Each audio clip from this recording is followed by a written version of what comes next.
오늘 중국 A주 시장은 전반적으로 흔들림을 동반한 상승 흐름을 이어갔지만 그 속을 들여다보면 지수의 리듬과 개별 종목의 체감 온도가 확연히 달랐던 하루였습니다. 상하이 종합지수는 7거래일 연속 양봉을 그리며 지난해 고점 목전까지 다가섰고 거래 대금은 하루 종일 1조 8천억 위안을 넘기며 시장의 활력이 되살아났음을 증명했습니다. 겉으로는 상승이라는 한 단어로 요약할 수 있지만 속을 들여다보면 수급과 심리 그리고 당일에 쏟아진 재료들이 미묘하게 맞물리며 장의 톤을 결정한 하루였습니다. 상승 종목보다 하락 종목이 더 많았다는 점은 그 미묘함을 잘 보여줍니다. 지수는 위로 당겨졌지만 개별 종목의 체감은 종목별 엇갈림이 더 컸다는 이야기니까요. 홍콩 증시 역시 전형적인 흐름을 보였습니다. 3대 지수가 엇갈린 가운데 항생지수는 장 막판에 상승폭을 넓히며 한때 25,000선을 회복했지만 항생테크 지수는 하루 종일 약세를 면치 못했습니다. 표면은 큰 변동이 없었지만 자금 선호와 구조적 차이가 뚜렷하게 드러난 하루였습니다. 이처럼 양대 시장은 서로 다른 지수 흐름을 보였지만 그 기저에는 유사한 핵심 동력이 작동하고 있었습니다. 오늘 양대 시장을 관통한 핵심 동력은 크게 세 가지였습니다. 첫째, 미중 관계의 완화 신호입니다. 아침에 공개된 미중 스톡홀름 경제무역회담 공동성명은 2025년 8월 12일부터 90일간 24% 관세 부과를 다시 중단하되 해당 행정명령에 따라 남아있는 10%는 유지한다는 합의를 발표했습니다. 투자자들은 최악은 피했다는 안도와 함께 교역 민감주 전반에 대한 재평가에 들어갔습니다. 이는 양대 시장의 무역 관련 섹터에 긍정적인 영향을 미쳤습니다. 둘째, AI 사이클 재점화 기대입니다. 오늘 장중 시장에서는 대형 생성형 모델 딥시크 R2가 8월 15일부터 8월 30일 사이에 발표될 것이라는 소식이 돌았습니다. 공식 확정은 아니었지만 AI 사이클이 다시 불붙을 수 있다는 기대감을 자극하기엔 충분했습니다. 이 기대감은 중국 본토의 반도체 전주기 라인과 홍콩 증시의 기술주에 동시에 긍정적인 영향을 미쳤습니다. 셋째, 개인의 위험선호 회복 신호입니다. 8월 11일 기준 양대 시장 신용잔고가 10년 만에 다시 2조 위안대를 돌파했다는 지표가 확인되면서 개인의 위험선호 회복과 레버리지 기반 매수 여력에 대한 해석이 덧붙었습니다.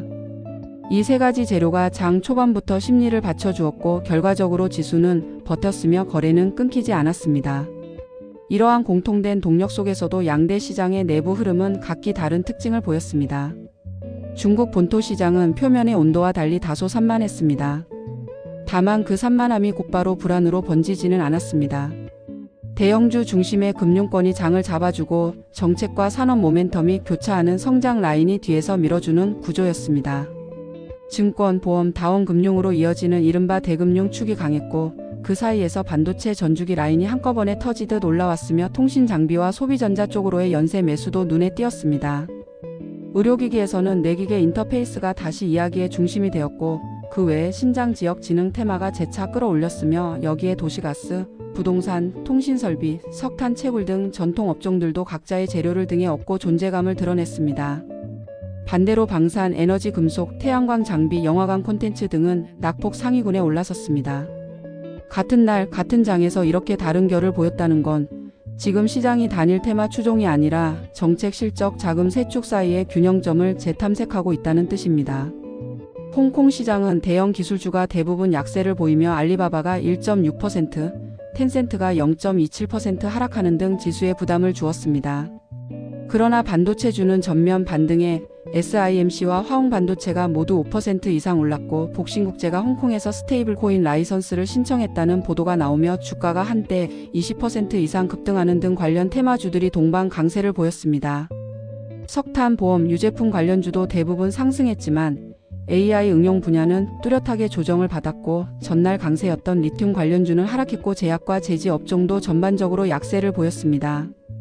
개별 이벤트로는 중국 본토 시장에서 AI 반도체 대표주 한무기가 오후 들어 거래대금 100억 위안을 상회하며 상한가로 마감했습니다. 하반기 실적이 예상치를 웃돌 것이란 소문과 함께 기판, 웨이퍼 발주 증액설이 돌았는데 회사 측 IR은 오늘 시장에서 도는 소문의 출처를 알지 못하며 공급망 조달과 연간 실적 전망은 공시를 기준으로 판단해 달라는 선에서 선을 그었습니다. 루머가 가격을 자극하고 회사는 원칙적 답변으로 대응하는 전형적인 장면이었죠. 중요한 건 이 사건이 보여준 두 가지입니다. 첫째, AI 사이클과 반도체 공급망에 대한 기대가 여전히 시장에 민감한 방아쇠로 작동한다는 점.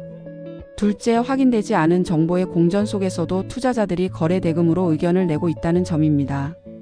양대 시장의 숨은 온도를 확인해 볼 필요가 있습니다.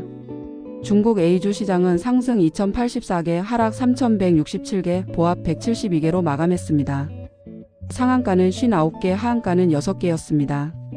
지수는 웃었지만 종목 체감은 중립을 밑돌았고 매수 타깃이 분명했기 때문에 비선호 영역에는 오히려 조정 압력이 누적된 하루였습니다.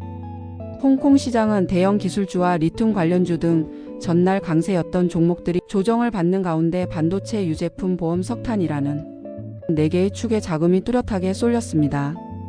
이는 양대 시장 모두에서 자금이 한 곳에 머물지 않고 끊임없이 순환하고 있음을 보여주는 명확한 증거입니다. 자금의 방향성은 더 분명했습니다. 오늘 주도 자금은 반도체, 통신장비, 소비전자에 집중적으로 유입됐고 이 조합은 연산력, 연결, 단말이라는 최근 시장이 좋아하는 삼박자를 그대로 반영합니다. 뉴스 플로우를 보면 오늘 장의 톤을 설명해주는 추가 단서들이 더 있었습니다. 첫째, 화웨이가 UCM이라는 AI 추론 가속 기술을 공개했습니다. 핵심은 KV 캐시를 중심으로 여러 유형의 캐시 가속 알고리즘을 통합하고 추론 과정에서 발생하는 KV 캐시 메모리를 계층적으로 관리해 문맥창을 효과적으로 확장하면서도 처리량은 높이고 지연은 줄이며 토큰당 비용을 낮추도록 설계했다는 점입니다. 내년 9월 오픈소스 공개 계획도 예고했습니다. 이 소식은 추론 효율화와 비용 절감이라는 키워드로 AI 인프라 전반의 상단 논쟁을 자극하는 재료가 될 수 있습니다. 둘째, 중국 비철금속공업협회 리튬 분해가 산업 전반의 내부 과열식 경쟁을 지향하고 상하류 협력을 강화하자는 내용의 자율 규범을 제안했습니다. 과잉 증설 자재를 포함해 장기 계약을 통한 공급 안정과 정보 투명성 제고를 언급한 대목은 가격 사이클의 급냉을 피하려는 산업계의 집단적 신호로 읽힙니다. 셋째, 선전화창은 최근 기관 미팅에서 2023-2024년 동안 전자부품 가격이 하락을 거듭해 대다수 품목이 바닥권에 진입했으며 치열한 가격 경쟁이 상류 칩 설계 생태계의 구조 조정을 가속하고 과잉 생산 능력의 출구를 만들고 있다고 진단했습니다.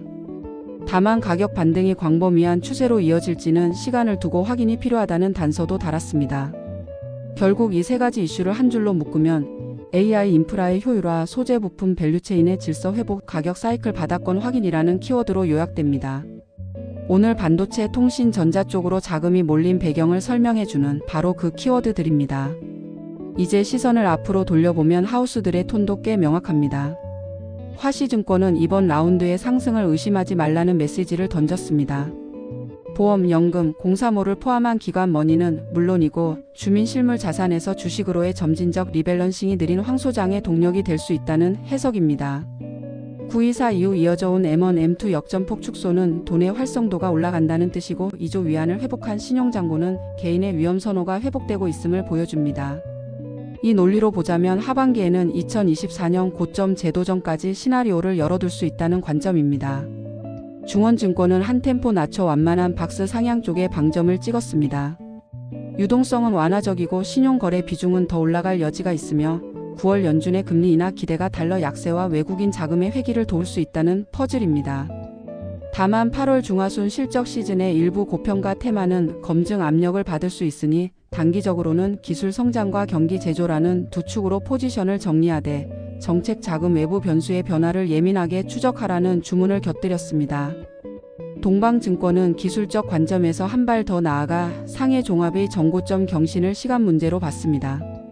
섹터 간의 건강한 순환이 지수 상방을 지지하는 만큼 빠르게 치고 나간 업종은 일부 차익으로 관리하고 다음 순번으로 열기가 번질 가능성이 있는 방산, 로보틱스, 항공우주통신 등 감정 모멘텀의 촉발 지점을 미리 매복하자는 접근입니다. 공통분모는 분명합니다. 유동성 심리 정책 신호가 동시에 궤도에 올라타고 있고 자금은 한 곳에 고정되지 않은 채 순환하고 있다는 것. 그래서 오늘 같은 장에서 체감 온도는 종목마다 달랐던 겁니다. 오늘의 흐름을 이렇게 정리할 수 있습니다. 지수는 정고점 코앞까지 올라섰고 거래는 1조 8천억 위안이 넘는 에너지로 이를 뒷받침했지만 종목 단에서는 선별과 옥석 가리기가 한층 더 강해진 하루였습니다. 장을 끌어올린 재료는 미중 관세 일시 중단 합의라는 외부 완화 신호, AI 사이클 재점화 기대라는 성장 신호, 신용잔고 증가라는 위험 선호 회복 신호였습니다. 자금은 반도체, 통신, 전자라는 세 갈래로 동시에 흘렀고 금융, 대형주의 견인력이 시장의 바닥을 지켰습니다. 뉴스 플로우는 AI 추론 효율화 기술 공개, 리튬 밸류체인의 자율 규범, 전자부품 가격 사이클 바닥권 확인이라는 오늘의 수급을 설명해주는 세 단서로 보완됐습니다. 앞으로는 하우스들이 말한 것처럼 유동성과 심리가 만들어내는 느린 상방 속에서 실적 검증과 섹터 순환이 동시에 벌어질 가능성이 큽니다. 그래서 전략은 자연스럽습니다. 빠르게 뜨거워진 곳은 속도 조절을 염두에 두고 다음 순환에 불씨가 옮겨붙을 만한 성장 축과 정책 축을 분리해 살피되, 실적 시즌의 검증 구간에서는 밸류에이션과 현금 흐름의 방어력이 실제로 뒷받침되는지를 끝까지 확인하는 것. 오늘 장이 보여준 건 결국 시장은 같은 재료를 보더라도 어디에 얼마나라는 질문으로 답한다는 사실이었습니다. 지수의 직선보다 자금의 곡선을 먼저 보는 시야, 그게 지금 이 시장에서 가장 확률 높은 자리입니다. 시청해 주셔서 감사합니다.